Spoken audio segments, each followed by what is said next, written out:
Two dads in a Chaz, putting trophies on the wall. Two dads in a Chaz is talking Green Bay Packers football. Not exactly qualified, but answers the call. Two dads in a Chaz, talking Green Bay Packers football. We gonna break it all down, probably leave out some facts. We gonna make some statements that we'll likely regret. Mostly gossip and rumors made straight off the top. So crank up the air conditioning, cause it's bound to get hot. Two dads in a Chaz, you know we live it and we live it right. Two dads in a Chaz, we gonna break down football for you tonight. Besides some rings and putting trophies on the wall. Trophies, y'all. Two dads in a Chaz is talking Green Bay Packers football. Yeah, we talking Green Bay Packers football. Welcome to Two Dads and a Chaz podcast, the Green Bay Packer podcast with the Dad podcast. Now, we like to start out by saying one thing. This pod is not for kids and or emotional support animals, as we use foul language and borderline cancel speech. So, if you got cheese in your veins, beer on your breath, and Packers in your heart, welcome home, ladies and gents. You're where you need to be. But now it's time to introduce the dads of Two Dads and a Chaz pod. Hill Pirate stream you live, and he smells like pure gasoline. The human sex panther. Let's hear it for Ty. How you feeling this week, brother? Recovering from a dismal loss, but on the up. I'm mending, and we'll see about optimism. But for right now, just coping. This dad is freezing. Give it up for Tyson, aka T-Bone. Thank you, folks. It's always a pleasure to come out and talk Packers with you guys. I always say win or lose. It's a fun processing exercise, and I hope we all feel better in the end. This next dad, he is the human embodiment of a Slim Jim. He is the number one cracker for the Packers, the porcelain prince himself, Aaron Mayhew. Guys, I am lost. Boys, I feel lost. Like I haven't been following this team for almost like 2 decades now, and I'm hoping that we can find where we need to be throughout the show. So let's dive in. We're going to move into some initial thoughts on Sunday's performance. I'm going to keep this open to whoever wants to start. I have a feeling I know who it's going to, though. Thank you, Chaz. I appreciate that.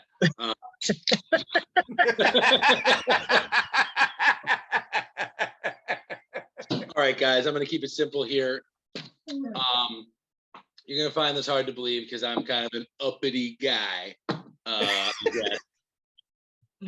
Passionate, some would call. I know what you think.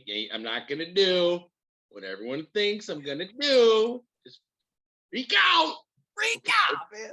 No, I had you pegged. More disappointed than I am mad, which is a classic dad. So I'm just disappointed, Packers. I'm just disappointed. I'm not going to get all worked up, but I really expected more from you, buddy. So I got to say there are some pros and some cons, though, as we break down this terrible loss yet again. I saw some things that made me feel pretty good, believe it or not, in this loss. Because, again, where I feel like most of the world's at, I was at a couple of weeks ago in terms of my disappointment. So I'm looking for there's actually quite a few pros. One of them, the slant game, was on time. It looked good. Missed balls, whatever, regardless. The ball was coming out on time when it comes to the short inside slants and the outside slants. That was great. That's an important play that we weren't able to hit for a long time. I saw blitzing, particularly of Quay Walker, and it fucking worked. I think we should do more of that. In fact, I will go ahead and say I think that our defense has balls. I think that they have a heart. I think that they have a soul. And what I saw was a team playing with passion for the first time this entire year. And I don't think that it's a coincidence that our coach got passionate for the first time this year. And we saw the rest of the team fall suit. So I love what I saw in terms of that. Again, guys, I got to give it the only positive I saw on special teams was Nixon blowing some people up, doing a good job every time he touched the ball. That's the end of my positives in terms of special teams. The rest of special teams are a fucking shit show. I got to give a shout out to Aaron Jones. He was catching balls that Rob Gronkowski would catch. I mean, the guy was just flat out playing. He was hitting his marks. Aaron Jones was doing his job only positive on my end, but got to give him props where it's due. Even though the rest of the team struggled, he did his job. Initial thoughts. Depression. I'm sitting here on a 3-game losing streak, boys, against the bottom fucking scroff of the league. And we're sitting here talking about positives? No, I don't got a lot of positives right now, Chaz. All right. Tyson, hit you with the negs, baby. You know, I thought we adjusted the O-line and it wasn't a worse move. There's one more positive, guys. Come on, you gotta find these silver linings because this negative list is long. So I'm just trying to balance her out just a touch. Yeah, negatives.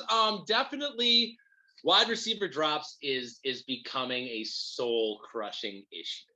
As much as special team fumbles are becoming a soul crushing issue.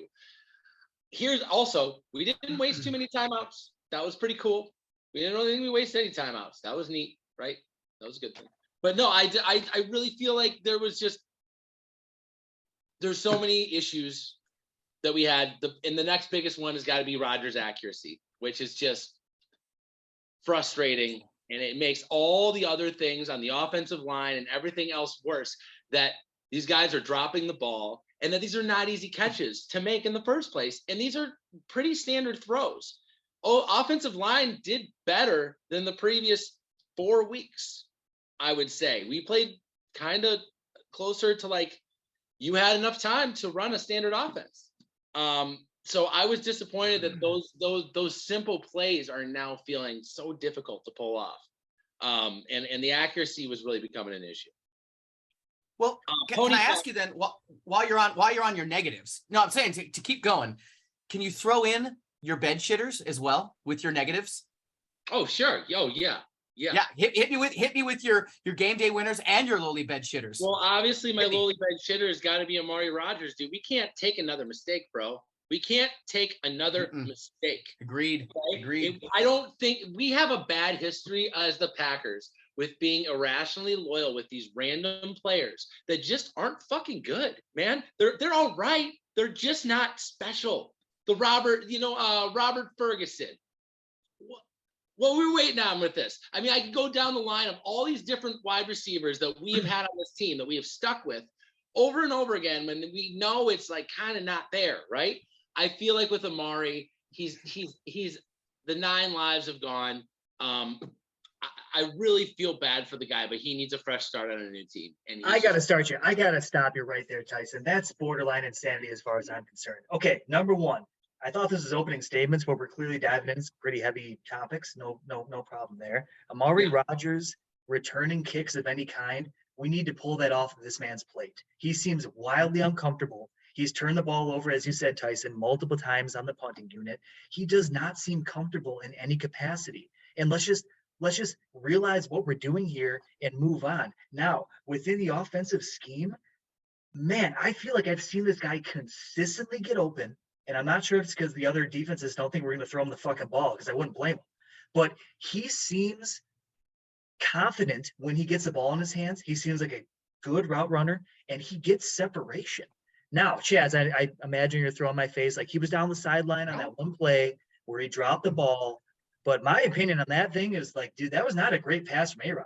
This guy has to contort his fucking body just to make a catch instead of hitting him in stride. My personal opinion is that as Randall Cobb has exited the game, and with this guy as our primary slot receiver, I'm intrigued, boys. I am. I don't think I gave him any credit. I've been dogging this guy harder than anybody on this show, but I think I might be turning around. Ty, what do you think? I'm hot and cold on Amari. I think, same thing Tyson said. Why the loyalty to him? But I think it's because there's potential there. It's just we have him in the wrong role. We just have him in the wrong role. I think that kick returning is obviously he's too spoiled for that, and it's beneath him, and he doesn't want to do it, and he sucks at it. We need a new kick returner ASAP. But the wide receiving core is getting thin, guys, and I don't see a lot of replacements. I don't see a lot of guys. I like Samori Toure. I like what I see out of Samori Toure all preseason. I like what I saw of Samori Toure in the offseason. I like what I saw of Samori Toure when he got in the field this last game. I want to see 83 in the slot. That's what I want to see. If we're going to run this team back and here's what I'm convinced is I'm starting to wonder if we're playing Dobbs in the wrong spot. I'm feeling like, you guys have already brought up two people that I've never even heard of that apparently are wide receivers on our team. I thought we only had two and we were down to one. You just named a bunch of guys I've never even heard of. 83, man. Samori Toure is quick. He's fast. He runs nice routes. I don't know, man. At this point with this team, a guy that will consistently catch the ball could be the star of this team. It's up for fucking grabs. It's not Sammy Watkins. It's not Sammy Watkins. It's not Christian either. No, it's not. Sammy Watkins ain't it, man. I'm sorry. If that guy is fast, then my eyes are wrong. Because that guy looks like he can't run fast without getting hurt. I feel you there. Can I bring it back real quick here, boys, and just give you my honest opinion here? Winners, shitters, jerseys. So my game day winner, as far as a man who stood out to me, and Tyson, you touched on earlier, was Quay Walker. Okay. It was not a long list of guys that were standing out, but man, I'm not going to say he wasn't without like a mistake or two that you see from a rookie, but he was fucking violent. Missed tackle, maybe here or there, but for the most part, he did his job. I saw him in pass coverage down the field. I saw him rushing the passer. They blitzed him at least 6 or 7 times. Everything we've been talking about on the show and everything that plays to his strengths, he was one who stood out to me. As far as lowly bed shitters, and we can dive into this topic later, it's an easy pick, but I don't know if I've been more upset with Aaron Rodgers, his accuracy. I think it's like some of the worst I've ever seen out of him, honestly. And I think it plagued this offense from doing anything all day long. And then if we're going to jerseys, I mean, Showtime, baby. No, for me, man, I'm going to throw it over to my left tackle rookie stand-in Zach Tom. This man got thrown into the game last second in the most premier position in the fucking NFL, and he didn't show up on camera a lot, and you guys all know what that means. Yeah, my winner is Showtime, the one guy who just really performed extremely well this week. Lowly bed shitters, Aaron Rodgers, but not for knocking him on the accuracy. I'm knocking him on the energy. He's come out plain Jane, and then he just turns into a sourpuss when things don't go his way immediately. So he's the lowly bed shitter of the week. And I'm buying DeAndre Campbell. He obviously watches the pod and tuned in last week when we held his feet to the fire and it lit a fire underneath him. And he was a wrecking ball on that defense this last week. So I'm definitely buying DeAndre Campbell from last week. I was totally ready for you to be like, because we were talking after the game. You're like, you know who's retiring tomorrow on Monday? Bakhtiari, bed shitter, doesn't fucking play, retires tomorrow. Any day. Forced retirement. We're going to get to talking and breaking down the offense and the defense coming up, but I want to move us into the second quarter here for a special segment. Mr. Aaron Mayhew is going to break down the Washington game using statistical analysis. Mayhew, Boston Prince, take it over. Boys, take a pee-pee. Now we move over to the Packers. Aaron Rodgers, a steady 23 of 35 for a very underwhelming 194 yards passing. 2 total touchdowns. But it's bleak. But as we move down to the rushing, we have Aaron Jones rushing for 8 attempts for 23 yards. It has to get better, folks. It has to. A.J. Dillon, there we go. 4 attempts for 15 yards. This is not in the first quarter. No, the entire game. The entire game. That's frustrating and nonsensical. But once you move into receiving is when things really look up. Is it where Allen Lazard, 7 targets, 6 receptions, 55 yards. Aaron Jones, finally, a beacon of hope. 10 targets, 9 receptions, 53 yards, 2 touchdowns. By golly, get this man the ball. And then we get to the quarterback, boys, the meat and potatoes. Aaron Rodgers, where did you land? A 66.5. Nearly 4 points above Taylor Heineke, who somehow won the game. So, boys, the math does not add up on that end. So I know what you're asking yourself. What does it all mean? What does it all mean? I'll tell you what it means, Shaps. It means that we're playing like a bunch of lit dick fuckers. And if we don't turn this shit around quickly, we'll be sitting on the sidelines at home watching the playoffs. Back to you, Jazz.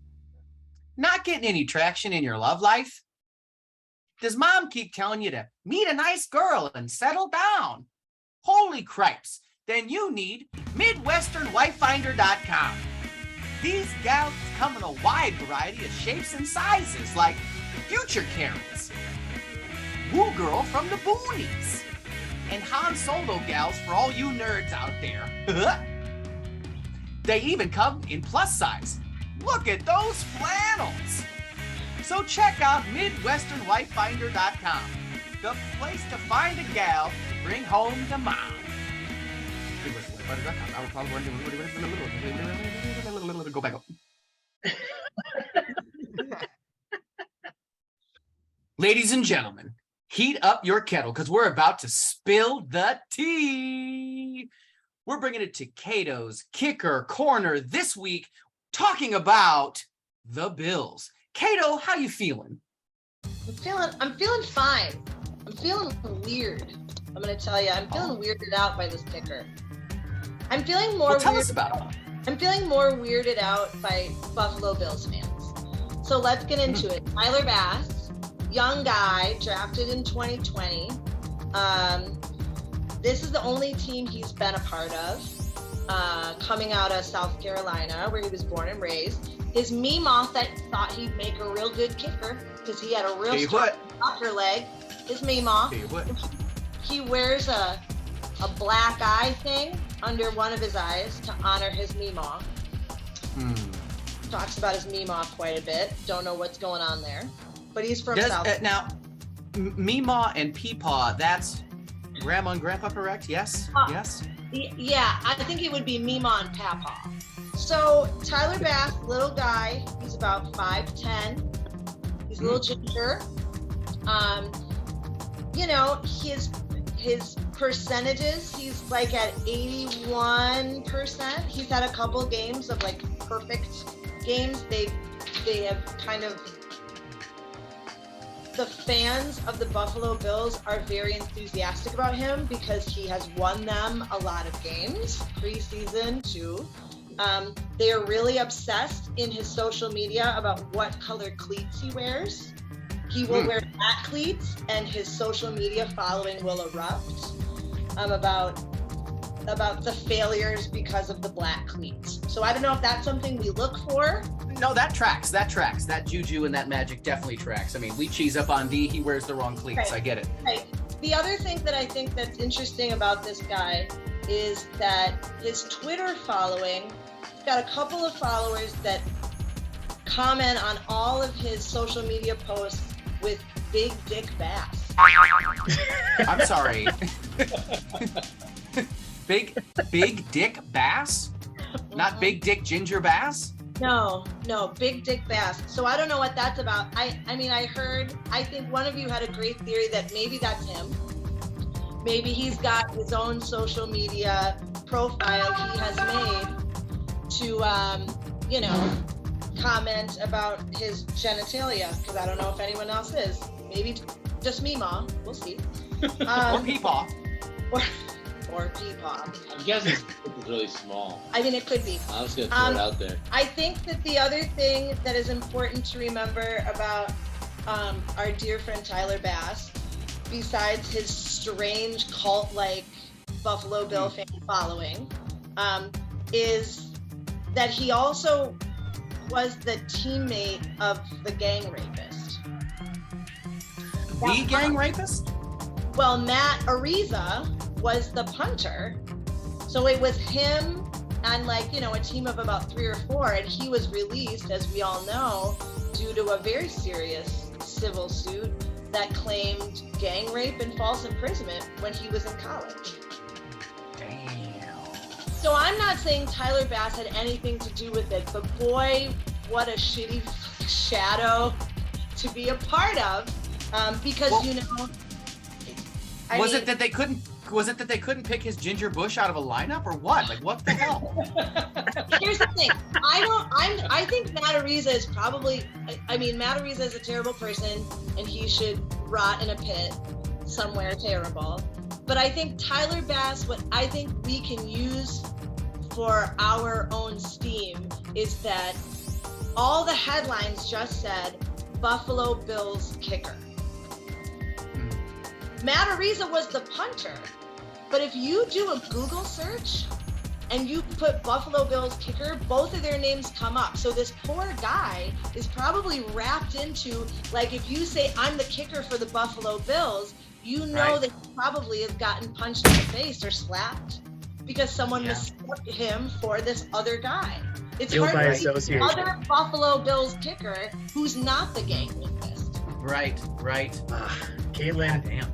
I like how you keep it light every time you come on the show. That's what I'm here for. So, I mean, Big Dick Bass isn't a gang rapist. Ladies and gentlemen, the tea was hot, scalding hot here today on Cato's Kicker Corner. Cato, I want to hear a last thought before we let you go this week. How you feeling about those Packers? That's all you had to say. Thank you so much for coming. I think if I can just impart one thing, he's a Meemaw lover, not a gang rapist. Strong closing statement. What do we yell at the kicker, Cato? Wait, are you the gang rapist? Are you that rape kicker everyone's talking about? Rape kicker? Wait a second. No. You're the rape. No, that's not that's me. the That's puncher. no. That's the puncher. It's not me. I can't do the thing. Not doing the whoosy what's it. Hashtag Wahoozy what's it? Hashtag I love my Meemaw. I don't falsely imprison people. It's a long hashtag. But I tell you. It's gonna be ironic when Caitlin's the one who gets us canceled. There's like a pregnant woman drinking tea, just like saying the worst, horrible thing. Well, she said that his peepaw. She's just reporting the facts, folks. He's Just not the a facts. gang rapist. Welcome back to 2D and a C. We're going to do just our final thoughts about last week. And we were talking about things before we switched up into the stats for the Horrible Commanders. And Ty, I'm going back to you, buddy. Ty, I want to say we were talking about, you were feeling pretty passionate about the fact that Bakhtiari has been so unhealthy. And we can continue to say that he is good, and maybe he is, but you were right. How many games has he played healthy in the last 3 seasons? I want to hear a little bit more about that. Deep dive. It's just been the pattern with him. It's been nonstop injury, recovering from injury, coming back from injury, and it's been hard to take because it's disruptive to the rest of the line. It doesn't allow us to have the continuity or the consistency because we can't game plan for it because we're constantly, he's coming in on Wednesday being like, oh, I'm good, put me in. I'll take my spot this week. And we just, it's really wearing on the other guys. And I threw the expect retirement soon just because the look from the sideline looks like he knows that he doesn't have the ability to play football. The Packers know he doesn't have the ability to play football, but it's just this denial phase right now that we're in with him. Hi, Tyson, go for it. I really feel like we just need to adjust our expectation. I think that our expectation for Bakhtiari has been where his contract's at, where he's been at. And this is a really complicated and big elephant in the room in that he has a guaranteed contract that's massive. So we can't just get rid of him. We can't just trade him. We can't just cut him. That's not how this works. So we owe this dude baseball style a lot of money. So this is a complicated situation. And here's the bottom line. I don't think he helps this team right now in his case and where he's at. I think we need to proceed game planning, assuming he can't play that week. And I feel bad for Zach Tom or whoever else is playing at left tackle when we roll up Sunday morning and he's like, hey guys, great news. My knee's good to go. And we're like, we believe you. Get in there, right?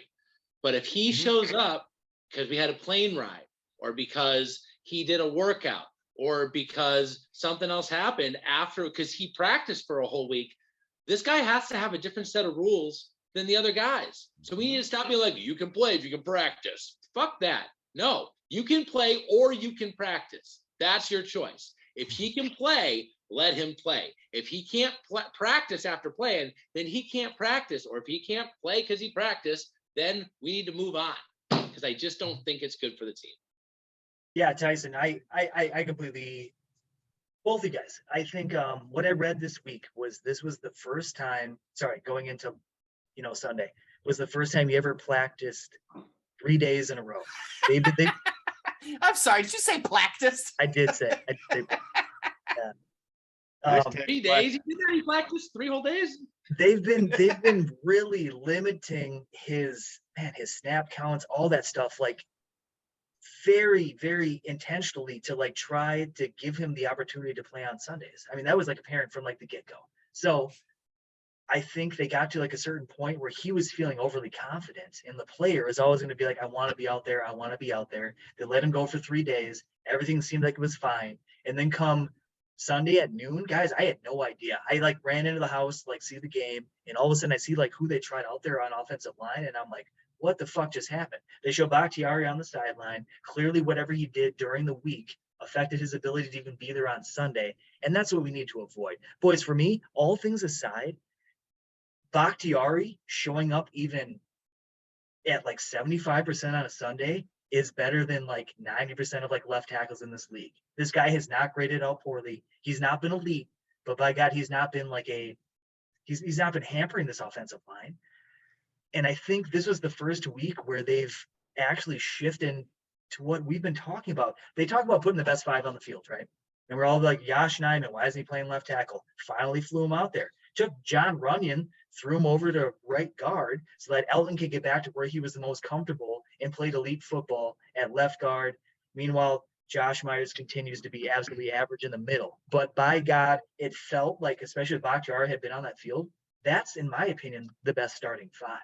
So at least they're listening, which is a whole nother topic conversation, guys. I'm getting pretty sick and tired of sitting on the sidelines, telling them what to do, and then they follow through 2 or 3 weeks later. Like, what the fuck kind of thing are we running? Well, that's because they're listening to this podcast. But you just said something that was fucking brilliant.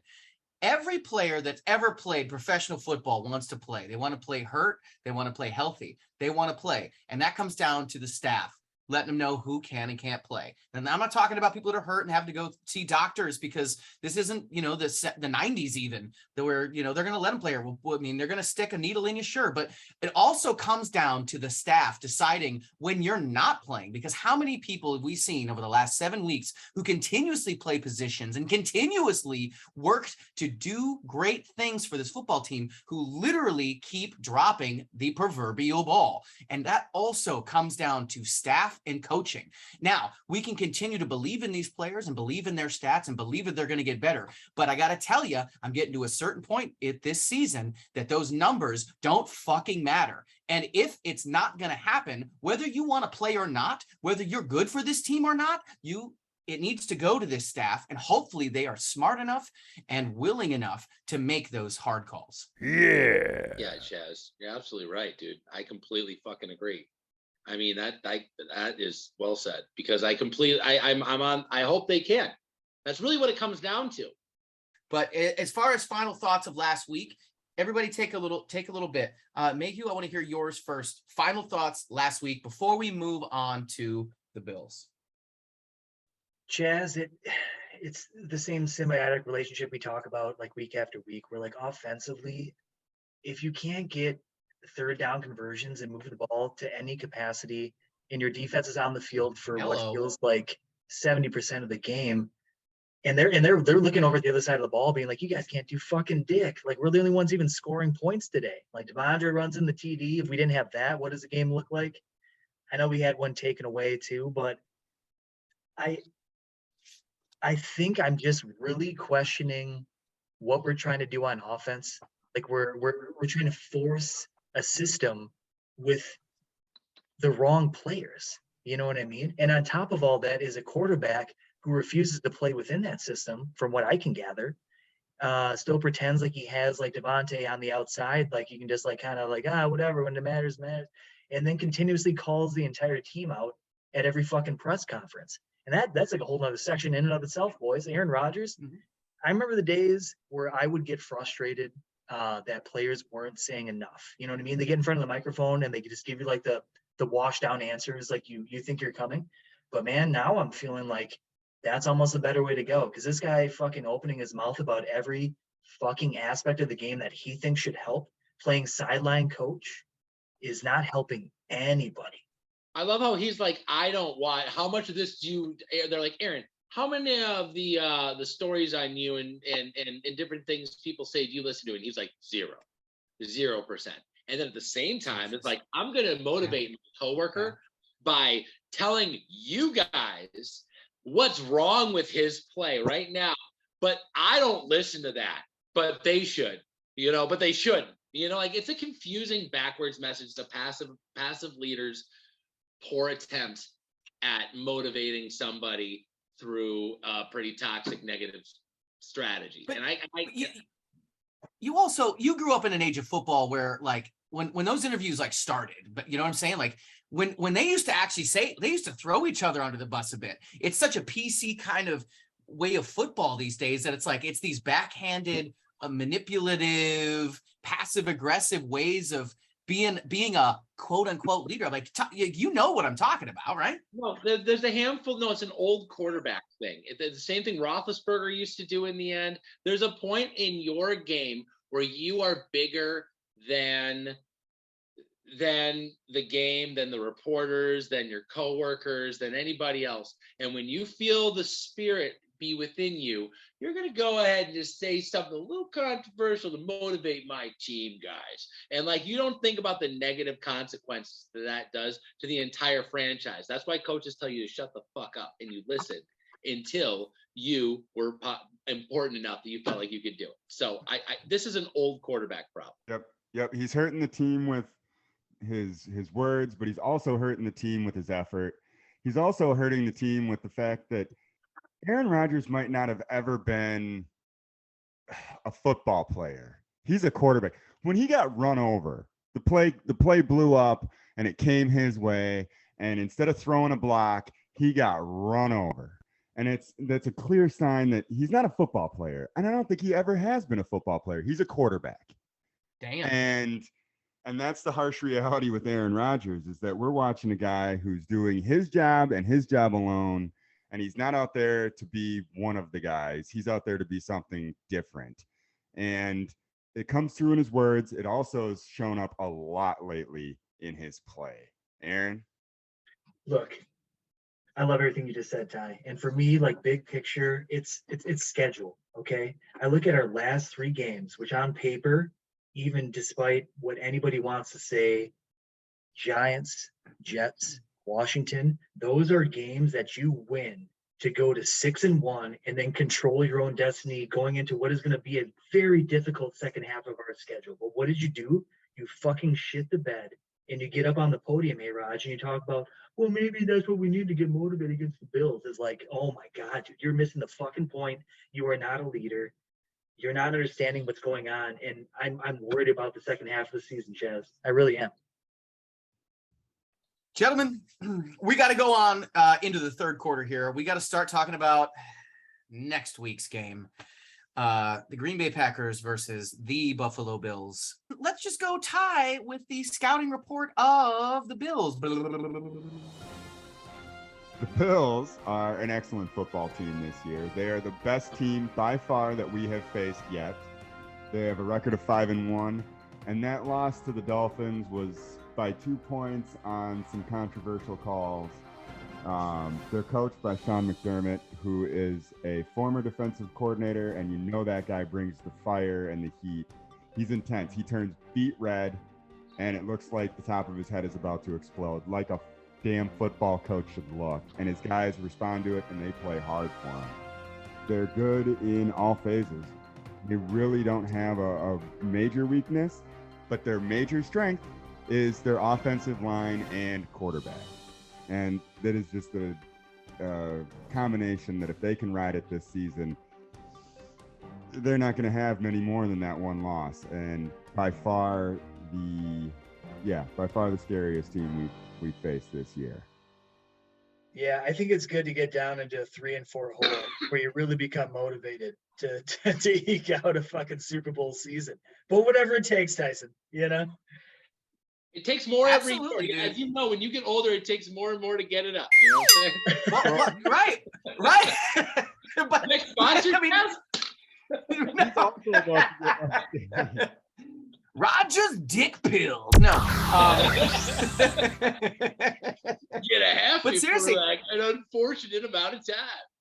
No, but seriously, talking about like being able to keep it up and being able to continue at that same level, we have to talk about converting on 3rd and 4th down, whether it's passing versus the running game. We have been consistently talking about this week in, week out, 4th and 1, 3rd and 1, 3rd and 2.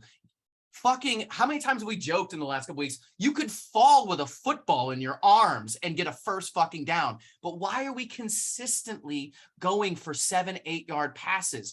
Because, I mean, I got to say, and I meant to tell you this before, Tyson, I completely disagree as far as being able to catch the outside passes.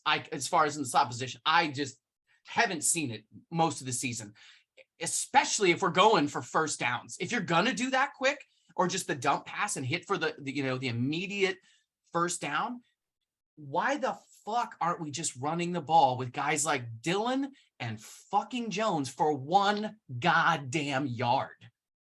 Because Aaron Rodgers' fingy hurts, and apparently he can't fucking go an eye for him as a result. Because I honestly hadn't heard that, Aaron, but that makes a lot of sense. Because as I'm watching this game, I'm like, what is their fucking deal? Why won't they get in a optimal success formation in this situation? They're like, nah, spread them out, 4th and inches. Like, what are we doing? Did you say his dingy or his fingy? Dingy, but his dingy probably hurt too. Probably got to hurt dingy too. Certainly played like it. Dingy. Look. I want to bring it back to the game specifically. 4th and 1, everybody's like talking about it. This is just my The perception. pass to Dobbs. My perception. Yeah, the pass to Dobbs. Now, I think it's pronounced Doobs. they run the play, and obviously it fails massively. Guy drops it, and then the two what I thought were blocking receivers literally ran past their guys, only making the play more inopportune. So they come back from like commercial, and like even the announcers are talking about what they thought in their head, like the receivers were supposed to do. And doesn't that just sum up what we're seeing on offense, boys? Where like, despite the biggest down of the fucking game, players still didn't know quite what their responsibilities were.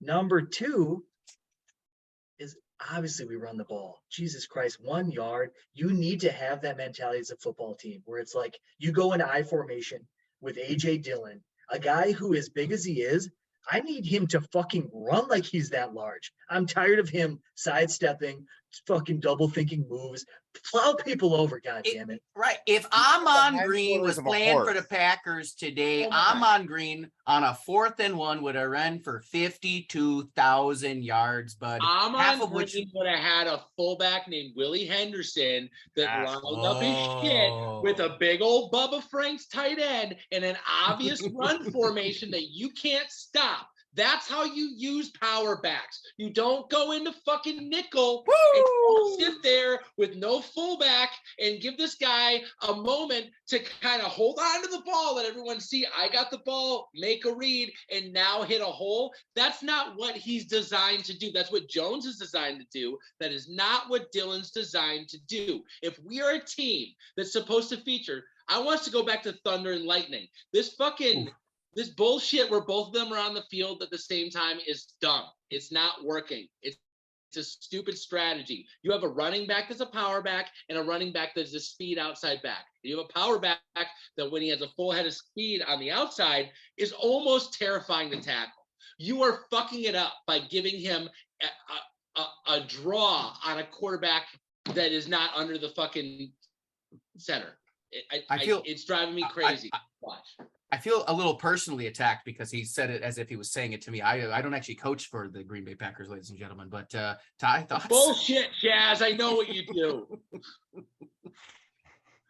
No, you just influence the Packers coaching from your spot. Yeah, no, that's spot on. And if the offense could keep the ball a little more, then the defense could stay off the field a little more.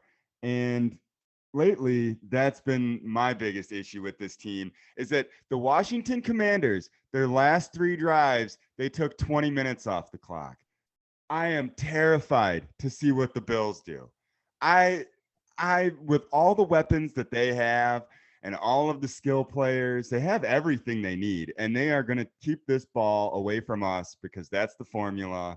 And it's just been embarrassing to watch the Packers not convert on 3rd down so that the other team has the ball. And it is ruining every other aspect of every other unit is overexpended because the Packers can't maintain possession.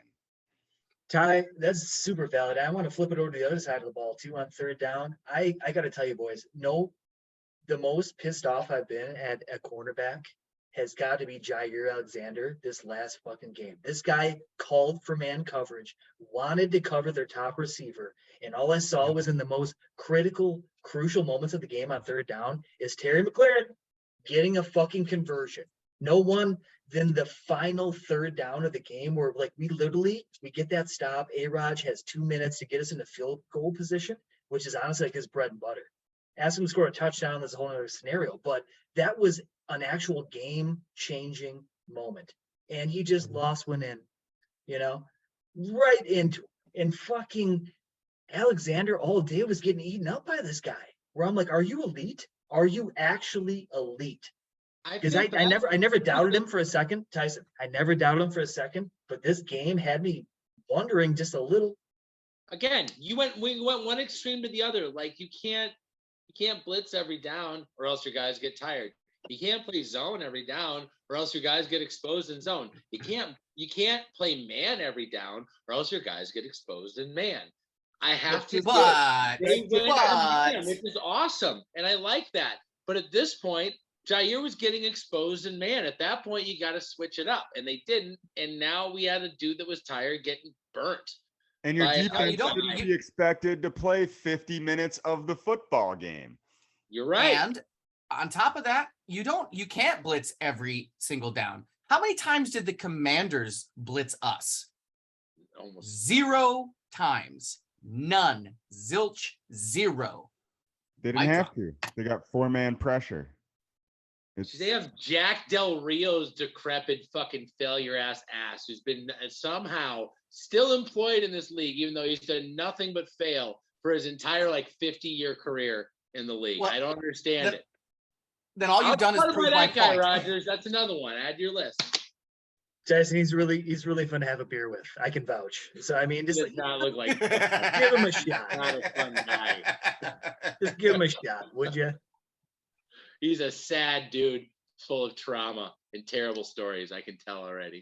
Look, boys, there's one other thing really weighing heavily on my mind too, and we've talked about this as a group on the sidelines here. But I think the underutilization of certain players for me, and I got to go straight, Tyson. You know what I'm talking about, to Devontae Wyatt. Okay, everybody saw the play where this man literally came from across the field and pulled a guy down from behind, 15 yards behind scrimmage. And I literally saw Matt LaFleur lose his shit on the sideline as soon as he came over, patting him on the back, just seeing the kind of effort that a guy who's trying to crack the rotation in any capacity is showing, where it's look, I get it. There's going to be rookie bumps. There's going to be miscommunications along the way, but I'm honestly at the point where I need to see more of these players get an opportunity to be impactful. My God, you fucking drafted them. Let's see what they got. Absolutely. What are we doing with Josiah Zugara? All this guy's doing is succeeding when he's given a chance. And this guy's given no fucking chances. We wasted an early draft pick on this guy. I'm sorry. I see a guy who's probably one of a top 5 contributor potentially to our offense, and we aren't using him at all. And whenever we do, it works. And he's willing to do anything. He's the crescent wrench of our fucking offense. Just fucking give the guy a bone. How about you do game plan an entire week around making Josiah Zagara? A fucking weapon that breaks the back of the other team. You want to talk about how the Bills could walk home wondering what the fuck just happened if just say shuts them down for 86 points. How does that go? One more time. Just say I should have a drink with like melting ice. That's how you say that. I feel like Tyson, if this show is any indication of like the productivity of this team, like he's going to be heavily utilized next week. They're all listening. It's too Right. good. All I've heard is Percocet and alcohol. That's apparently what this team needs Just say to be successful. And Devontae. All Yeah, this team well- needs to be successful is Percocet, Devontae alcohol, Wyatt. Devontae Adams I didn't back. get a chance to talk about Devontae Wyatt. I fucking love this. who guy. just said Devontae? I said Devontae Adams. Sorry. The I only thought you were talking thing about Devontae Wyatt. He's actually on our team. Percocet booze and Devontae Adams. Yeah, I'm not touching that one. I love Devontae Wyatt. I'm just gonna throw that out there. I can't wait for us to determine that either someone's hurt enough that we get to let this guy play, or he's good enough that we need to let this guy play because he's got the spark. He's gonna be our Mike Pinnell for like 3 years in a row, starting whenever we decide to let him fucking play. So I'm really excited that they're starting to let him play a little bit, and I'm eager to see what happens. Chaz, one last bit. I just want to tie this back together here. In regards to Devontae and other quarterbacks, like, look, Patrick Mahomes lost Tyreek Hill this offseason, right? Guy's gone. And who does he absorb? MVS, Juju Smith-Schuster, and a couple of, I will admit that his receiving core is more elite, but he didn't have a lot of time to develop chemistry. And this motherfucker picks up right where he left off, like he does every year, because he's got a better fucking play caller, and he's got a stronger fucking supporting cast, I guess you could say. But I'm just really tired of this narrative that we don't have what it takes to be elite. I lost myself. Chaz, well, Yeah, no, go ahead. Hang on real quick. Start it again. Devontae, and moving forward with talking about the Chiefs. Just start the whole thing. You got 30. this offseason, Patrick Mahomes and the Chiefs, they lost Tyreek Hill, okay? Like their biggest playmaker. But does that offense slow down in any way? No. If anything, it only continues because of great quarterback play, working within the system, and a great coaching staff that calls incredible offensive plays. They adapt to what they have around them to create the most effective offense. And I think I keep coming back to this, Tyson Ty. We've talked about this. We're just trying to run the same fucking thing like it's not different, but it is. It's changed entirely. We've lost people. There's been injuries. We've had different circumstances along the way that force us to recreate what is actually effective within our scheme. But I'm questioning our ability to do that. I feel like I'm reliving a nightmare right now. I'm reliving the end of the Ted Thompson era right now, where general management, head coaching are not seeing what at that point the quarterback and the fan base were seeing on television. Right now, I'm seeing that the quarterback and the administration are not seeing what everybody else on television and all the fans are seeing on television at the same time. This is a coaching problem that goes deep, and I'm really worried that we're at the crossroads of saying we might have chose the wrong guy. We might have fucked up big time. You know, there's a lot riding on this game. I know everyone's counting us out, and we should lose, right? And no one's picking the Packers, including Vegas.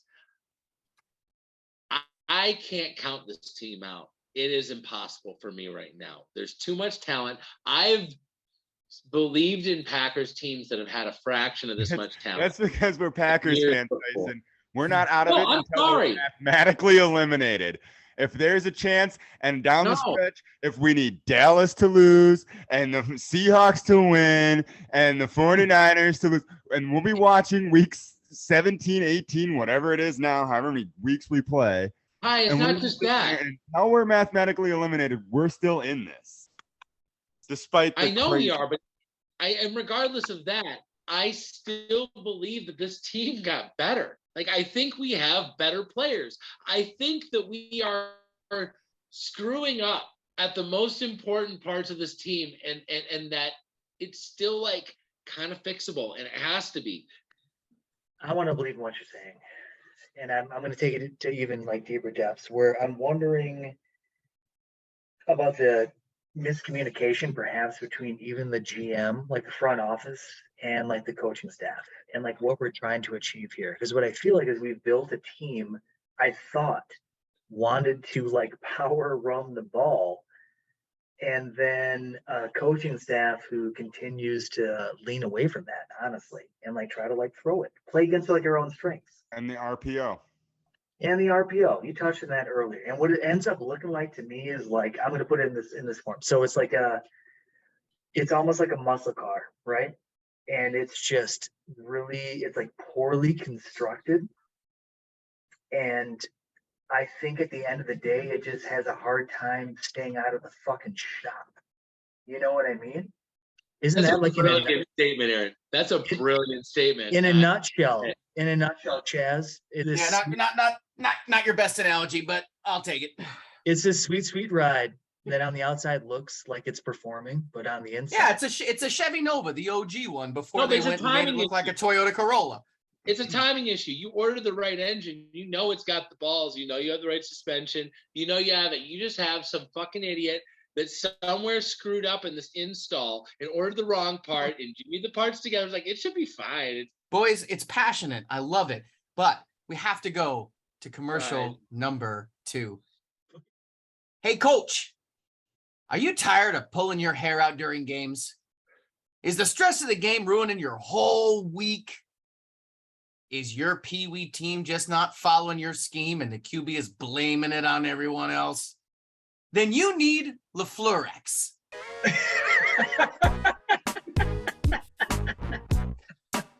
LaFleurex is made with a patented scientific compound called Chill Bro, which sends calming signals to the brain that say, hey, it is that bad, but fuck it.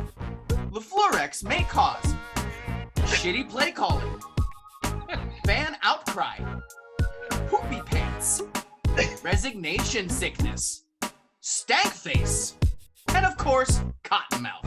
LaFleurex, keeping you sleepy on the sidelines and calm on the breadlines. LaFleurex. The stink face has really bothered me. The stink Tell me face- about it. Tell me about the about it. stank face. Here are the 2 emotions that a football coach should have: mad as hell and mildly satisfied. That is it. If you were a football coach, mad as hell and mildly satisfied. And LaFleur's walking around like, is that fish? Stinky cheese? Did I step in it? Who farted? Is that cat pee? Is that my pee? Whose pee is this? What am I smelling? And it is not a good look for a football coach if you're trying to motivate 50 enraged men. It has been proven throughout the years that enraged men who are just passionate about violence respond to only 2 emotions: mad as hell and fucking mildly satisfied, not stink face. I want to move on to a fun segment that we've done a couple weeks in a row, and it's what grinds your gears. Gosh damn it. You know what grinds my gears, Chaz? You want to know? You want to know. America, you want to know? Say you're in the Madison area. And say it's, I don't know, the 25th of October. And say you wake up and then finally got a little cool after a perfect little weekend of weather. And what does your car tell you? Low air in one of your tires. Oh, simple solution. I'll go to the gas station, just fill it up with the air compressor. Oh, that one's out of order. Understand. I'll go to the next gas station, also out of order. Well, that's odd. I'll go to the next one, also out of order. What the fuck is going on? The whole town? Who's going around destroying air compressors? What's happening? Why is there no good air compressors when I need them? I'm None of only- them work. None of them work. It's not that 5% of them work. It's none of them work.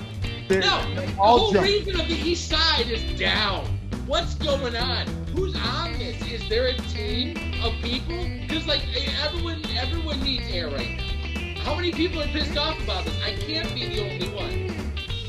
And if you need air at less than 30 degrees, forget about it. You're just driving around on flat tires till it gets warm enough for the air compressor at the gas station. It's the forgotten about thing at gas stations. I saw one 2 weeks ago. Somebody hit it with a car. It was leaning sideways and making a whirring, hissing sound, and on its deathbed. That was 2 weeks ago. I thought, surely the temperatures have changed 20 degrees. Everybody needs air. They fixed that by now. No, it's No still way. sitting there. It's still sitting there, humming away on its death rattle. Meanwhile, I'm looking at tires that have just gone. And why do the tires need to be filled when the temperature changes every 20 degrees? But no, I've got to drive to 7 different gas stations to find an air compressor. And they've got these ones, you set it now, and it's like, oh, well, I'll just set to 42 degrees. First off, it's not pumping to 42 PSI. 2, does not work. I drive past 4 compressors to get to the one I want.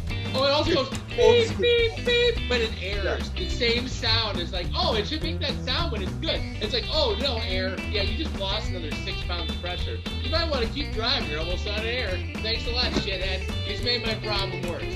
Thanks for nothing. I'm going to go buy a fucking hot dog and keep driving and pray the next one works, which it doesn't. I mean, I gotta say, down here in the South, boys, we don't have as many issues with the temperature change as all of you do. But there is a tried and true gas station I go to riding a motorcycle only, which I need to have both tires at a very certain PSI. And that is a Quick Trip, because it is the best. It is the best one we have down here. But there's a really fun thing that homeless people love to do down here in Texas, and that is go to the gas station, be it the best one, the QT, and they literally cut the hoses. You'll ride up, and every single one, they cut them. You just gotta the hose on one end, and this really long bit on the other end, and 20 people standing there looking at you with their dick in their hands like, yeah, you thought with your transportation.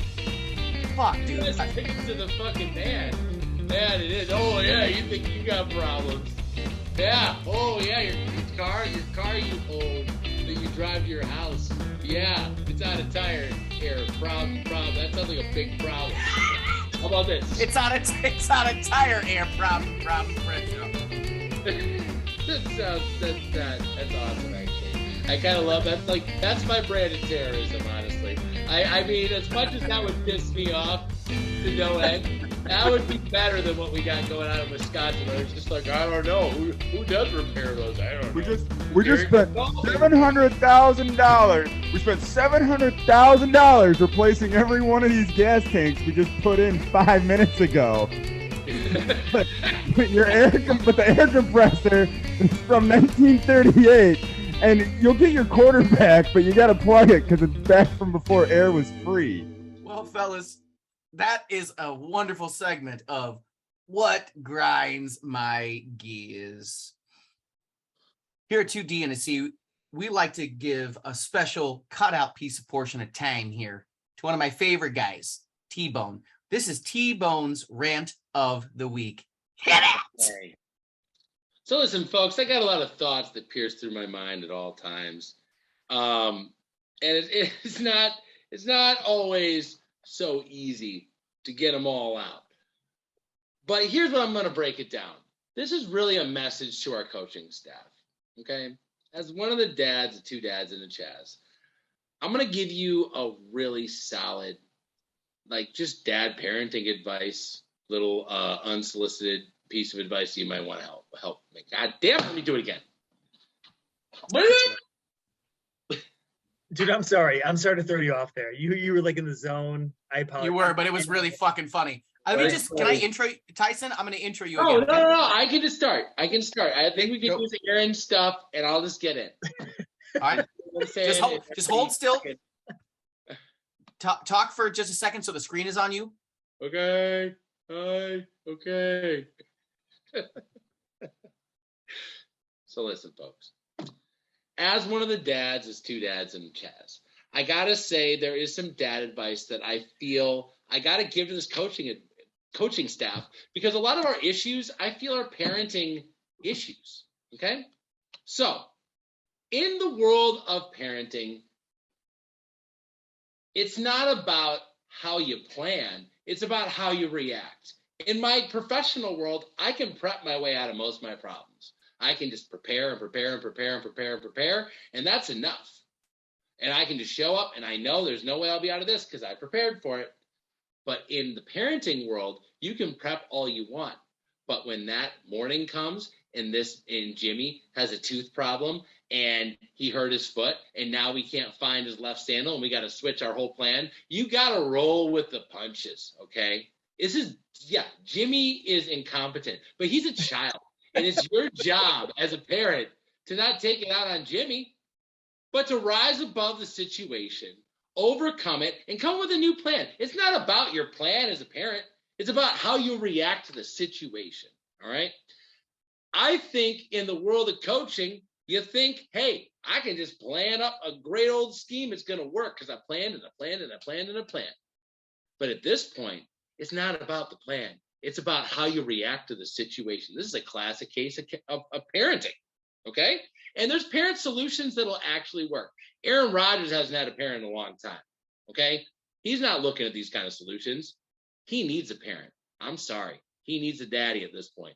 You need to come into this situation and be the adult that does the smart and safe thing for the kid, okay? Because he's not capable of making the right decision right now. You need to take control of the situation. You need to be the parent in the room. You need to actually control and change based off the situation of that morning. Hey, I know we packed sandals, but it's 40 degrees out, champ. We're bringing boots. I'm sorry. I don't give a shit. That's the problem, okay? I understand you had shorts today, but we're wearing pants because dad's in charge today, okay? I don't give a shit, Rodgers. I'm sorry. I know your fingy hurts and you don't want to get down there. So here's the deal. If you can't play, bud, you can sit out this week and we'll put our friend Jordan in and he'll just fill in for you. And watch how quickly Rodgers is like, oh, I think I can get under center. I think I'm fine. Actually, I'm ready to go. We need someone to challenge everybody in the room and remind them, I'm going to make the best choice for the team, regardless of what you think, because I'm in charge. Grown-ups are in charge. So that's what I want to see out of this coaching staff, particularly out of our offensive side. I've seen him do it to the coaches. That's good. I saw the defensive coach get a little parenting done, and I'm seeing the results, and I like that, okay? I'd like to see it a little more to the offensive coach that you've been saying is so great. Well, Stenavich, I'm sorry. The quarterback kind of called you out. You're not so great. So now we need to figure out a middle where you two kids can get along, okay? Because otherwise I'm going to turn this fucking car around, all right? So this is our we can come together and we can do this, or we can go to being one of the worst teams in the fucking league. It's your call, champ. It's your call. Hey, buddy, I thought we all wanted to work together here. Come on. We're halfway to Disneyland. How about we just fucking get over this and move past it? That's what I want to see. Some goddamn parenting, okay? And I don't think it's going to come from anyone but LaFleur. It's time for you to put on your big boy pants and take off your fucking sweet joggers and put on some pleated pants and be a fucking dick dad for a minute, because everyone will respond. Amen. No one likes a disappointed. Amen. Indeed. No one likes a disappointed dad. Yep. Indeed. I gotta say, coming from the other perspective of the dad, Tyson, that was the most incredible metaphor I've heard in a long time, and I'm gonna leave it at that. I got nothing else to add, Jess. And guys, I got one more for you. This is a very important one. Josh Allen is definitely on amphetamines, okay? I've seen what that looks like. It looks like this. Look at the eyes. It looks like this. It looks like this, okay? That's what it looks like when you are playing the game on 40 to 60 fucking milligrams of Adderall plus some trucker speed, and you took a double shot of espresso on your way into the game. Okay, this dude's fucking jacked. He's also young. He's also stupid. He plays like his body doesn't feel pain. I'm just saying, it's a matter of time until he starts to feel that shit. Okay, but in the meantime, he can't feel that. Understand that. You gotta go for the knees. You gotta hurt him because he doesn't feel pain like a regular person. This guy is trucker speed strong, and you cannot treat him like a regular guy and hit him clean. I'm sorry. This guy needs to get hurt. This guy needs to understand he's human, or he needs to find fear, because I don't see it in those dead black eyes that look like this. That is not the look of a dude that feels pain. So what we need to do is change his mentality of what football is. We all have that injury. This week's the week for that injury. I don't root for injuries, but I'm tired of this fucking dude being invincible. I've seen football. You can't play like that and not get hurt. This is the week I think it might happen, and it'd be a shame, but we should do it. Thank you, Tyson. That was his breakdown for the week. We're going to go on to Special Packer Memories. Mayhew, I'm going to throw it over to you for some special game footage. All right, boys. Now this is Super Bowl 2010. Now let's watch this thing play out, boys. Jukes in, all over to the outside. Jesus Christ. Troy Polamalu is losing fucking hair fucking product deals as we speak. Greg Jennings was the goddamn uncoveted superhero of that game. Gentlemen, I want to go into a segment that none of us are very good at, but I've got to hear about final scores against the Bills. Aaron, final score thoughts. Chaz,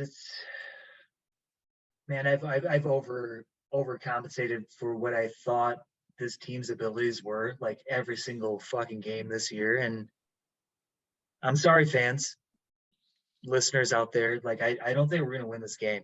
And I'm honestly worried that's going to be a fucking landslide. So in the hopes that maybe my prediction will somehow turn things around, I'm going to say the Packers 10 and the Bills 35. Wow. Ty. Score predictions. I'm a homer, true and through. I gotta believe. I'm gonna go Packers 17, Bills 16. Suck it, Bills. You still suck. Bone, T-Bone. Guys, this is a watershed moment for this team, and I believe this is going to be an instant classic, with the Packers beating the Bills with a grand score of 38-36 in a overtime, instant, amazing classic for Sunday Night Football. In prime time, we're going to see the Packers put together 3.5 quarters of whole football with a whole lot of passion, which is what's been missing. And that's going to be the difference between us getting over the hump, even if we're not 100% Chris.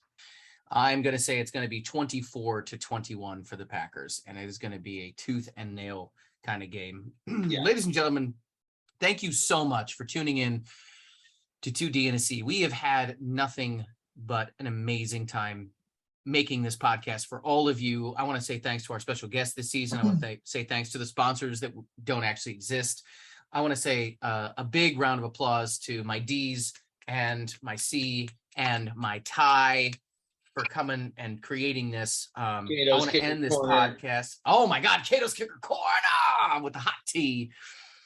Hashtag Eat Shit Buffalo, I feel like, is where we got to go from here, right, boys?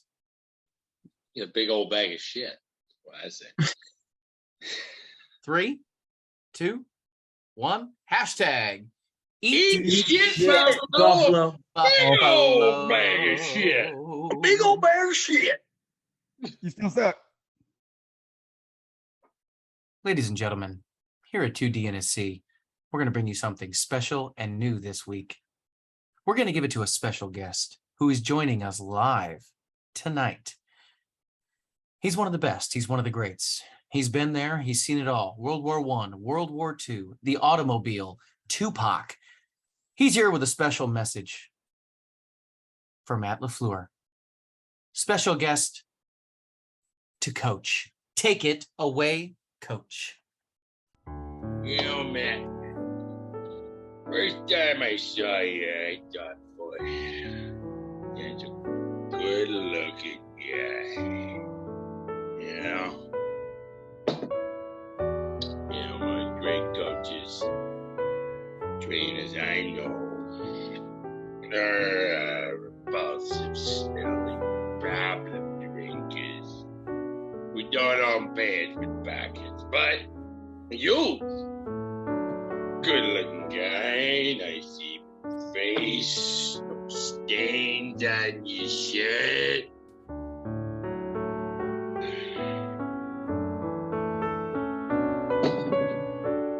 My point is, Coach, you got sauce, okay? You got sauce, yes. Shut up! Shut up. Listen, you let that quarterback of yours run your whole goddamn life. You know, man, this guy works for you. Not the other way around. You know what I mean? Matt, you gotta rip their fucking guts. You're a 6 foot, 168-pound, pretty little French tank with a beret and a pretty long cigarette. I want you to piss hot rubber and shit hot vinegar. You know what I'm talking about? What do you mean, no? What do you mean, no? Man, I'm 114 years old. I've died 142 times, and I haven't died yet. The least thing you could do is take this group of men and beat the goddamn Buffalo Bills, for fuck's sake. Or take your dick and throw it in a jar and donate it. Because you ain't using it for your life, which is the coach. I got nothing else to tell you, but get the fuck out of my office!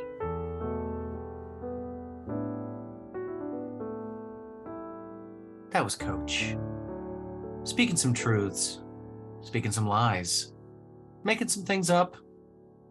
But boy, oh boy, is he wise. Coach, hats are off to you. Two dads in a chaz, putting trophies on the wall. Two dads in a chaz is talking Green Bay Packers football. Not exactly qualified, but answers the call. Two dads in a chaz, talking Green Bay Packers football.